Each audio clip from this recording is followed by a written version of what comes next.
السلام علیکم ورحمۃ اللہ۔ سوال یہ کہ خودکشی حرام ہے تو کیا طارق جمیل صاحب کے بیٹے نے خودکشی کی ہے؟ اللہ بہتر جانتے ہیں کی ہے یا نہیں کی ہے۔ وہ تو پولیس یا فرانسک رپورٹ آئے گی، اگر آئے گی تو پتہ چلے گا کہ خودکشی ہے یا نہیں۔ اور اگر مرنے والے کے اہل خانہ کا یا گھر کے لوگوں کا یا طارق جمیل صاحب کا یہ کہنا ہے کہ میرے بیٹے نے خودکشی نہیں کی تو پھر نہیں کی، الا یہ کہ فرانسک رپورٹ کچھ اور بتا دے۔ تو اب دونوں ہی صورتوں میں مغفرت کی دعا کرنا درست ہے۔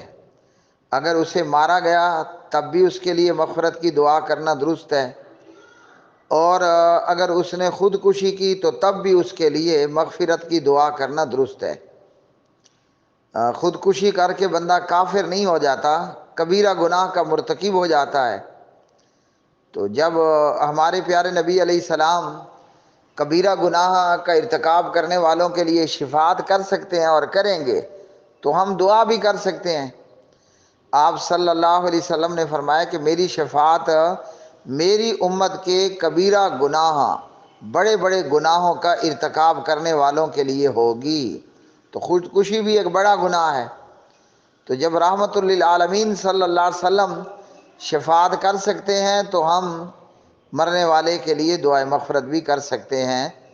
اللہ تعالی ہمارے بھائی کی مغفرت فرمائے، اللہم اغفر لہ ورحمہ۔